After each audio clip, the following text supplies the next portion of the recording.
I teach movement for a living. I've been teaching yoga for over 20 years. I teach functional movement. I teach Pilates. I strength train. I'm a pretty active person. And last week, painting my house, there's no real nice way to say this, but it kicked my ass a little bit. I spent literally days painting walls, doors, and trim. I was climbing up and down a ladder, reaching overhead, squatting, kneeling, scraping windows, moving furniture. And by the end of it all, I was sore in places my regular workouts apparently hadn't bothered to introduce themselves to in a little while. And I actually loved that. I know not everybody loves sore muscles, but I do. There's something about that feeling that says, ooh, we did something different here. And that's what I love. I challenged areas that apparently haven't been getting quite the same attention from my regular movement practices. Now, I'm not saying you need to be sore after every workout for it to count. You absolutely do not. But in this case, I knew exactly why I was sore. I'd asked my body to do things for hours that I don't normally ask it to do for hours. It was a different kind of demand, and my body noticed. Because your body is incredibly adaptable. It responds to what you repeatedly ask it to do. But here's the part we don't talk about nearly enough. Your body doesn't only adapt to what you do, it also adapts to what you stop doing. And that's why one of your body's greatest strengths can work for you or against you. When we talk about adaptation in the fitness world, we usually talk about it as a good thing. You lift weights consistently and your body gets stronger in response to that demand. You walk regularly and eventually you notice the same distance doesn't leave you as winded as it used to. You practice balancing and over time you become steadier and more confident on your feet. You regularly move your joints through different ranges of motion and those movements remain familiar and accessible to your body. You place a demand on your body and your body responds with, okay, apparently we're doing this now. I better get better at it. That's an incredibly simplified explanation, obviously, but that's essentially what we're working with. Your body adapts to the demands you repeatedly place on it, and that's one of the reasons that exercise works. But adaptation is not inherently good or bad. Your body isn't sitting there making a moral judgment about whether what you're doing is healthy or unhealthy. It's responding to the demands you're giving it. And sometimes the demand is very little demand at all. If you rarely reach overhead, you may eventually notice that reaching into the top cupboard doesn't feel as comfortable or as easy as it once did. If you stop carrying heavier things, the day you have to haul a suitcase or a big bag of groceries may feel considerably heavier than you remember it feeling before. If you stop taking the stairs, a flight or two may start leaving you more winded than it used to.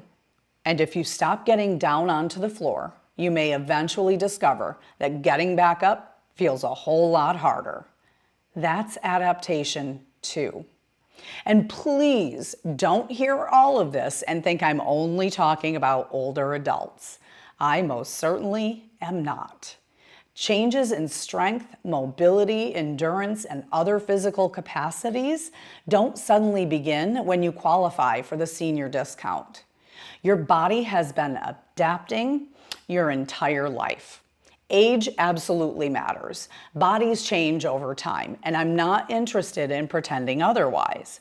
But age isn't the only input. How you use your body matters too. And that's why I think there's something we should be thinking about long before we consider ourselves to be old. And it's this: Maintain before you have to reclaim. Don't wait until something becomes difficult to decide it was worth maintaining. And this is where I think the way that we talk about fitness gets really interesting. We say things like, oh, she's really fit. Okay, but fit for what? Fit for running, lifting, hiking, getting off the floor, carrying 2 heavy grocery bags from the car while refusing to make a second trip because apparently that's a personal failure? I'm guilty of that one. That is a hill that I will die on. 1 trip, we can do this. Painting French doors for an unreasonable number of consecutive hours, because I can tell you from recent experience, being strong and active didn't mean my body was specifically prepared for days on end of painting. I had plenty of capacity to do the work. My regular movement practice, they hadn't failed me. In fact, it gave me the capacity to do all of that work. But the work was different enough that my body absolutely noticed it. And that's important because fitness isn't one single ability that you either have or you don't have. You can be incredibly capable in one area and much less prepared in another. A runner can have incredible cardiovascular endurance and discover that carrying something heavy up the stairs feels difficult. Someone who strength trains regularly might go hiking and discover that several hours of managing uneven terrain challenges them in an entirely different way. And someone who practices yoga regularly may have plenty of flexibility, but discover that another activity that asks for strength, power, or endurance in ways their normal practice doesn't is more challenging. We adapt specifically to the demands we repeatedly experience. So maybe the more useful question isn't, am I fit? Maybe it's, am I fit for the life I want to live? Because that is a very different question.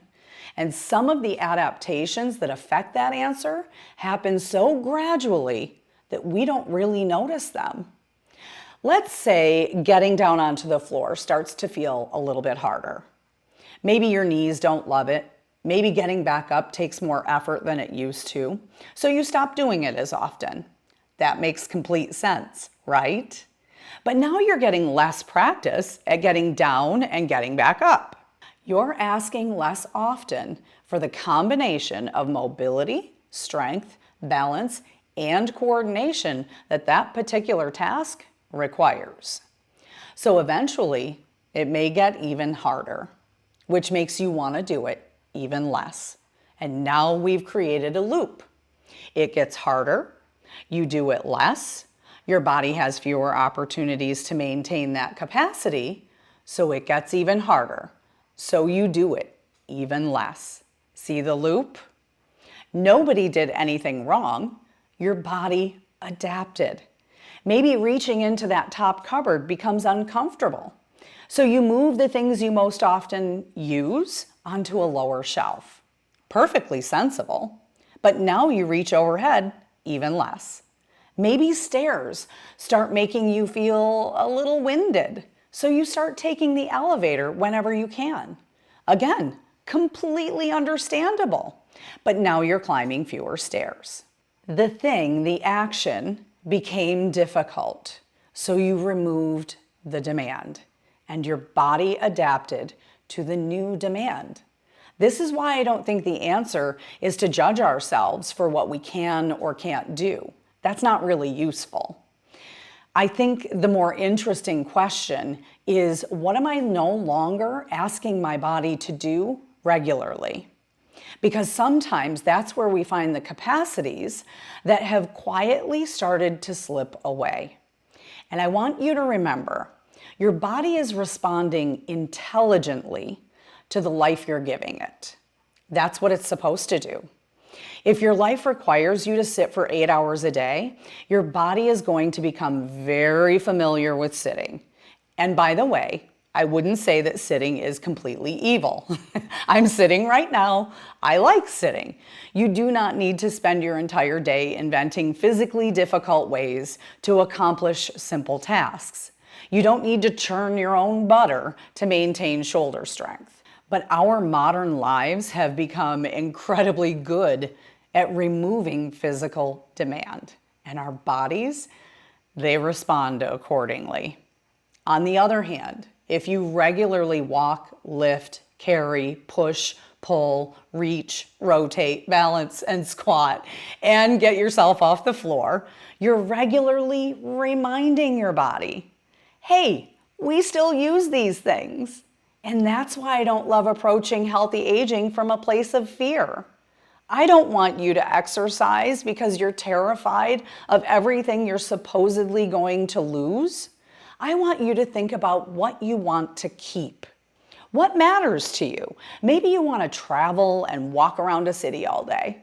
Maybe you want to garden. Maybe you want to hike. Maybe you want to play with your grandchildren. Maybe you want to keep carrying your own groceries. Maybe you want to put your own suitcase into the overhead compartment. Maybe you want to sit on the floor and easily get back up from it. Maybe you want to keep doing your own home renovations when you're 75. Apparently that one's mine.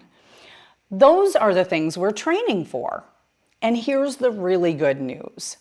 Adaptability works both ways. The same adaptability that allows your body to become accustomed to doing less is also what allows it to respond when you begin asking it for more. That doesn't mean you go from never getting onto the floor to doing 50 floor transfers tomorrow. Please don't. It means you give your body appropriate, progressive reasons to maintain or build the capacities that you care about. If you want getting off the floor to remain a part of your life, practice getting off the floor in ways that are appropriate for you. If you want to carry things, give yourself opportunities to carry. If balance matters, challenge your balance. If you want to comfortably reach overhead, continue exploring that range of motion. If you want stairs to feel manageable, find appropriate ways to keep asking your body to climb. Your body doesn't need perfection. It needs input, and ideally some variety in that input, which brings me right back to my week of painting. So the soreness didn't tell me my regular workouts weren't working. It told me this was different.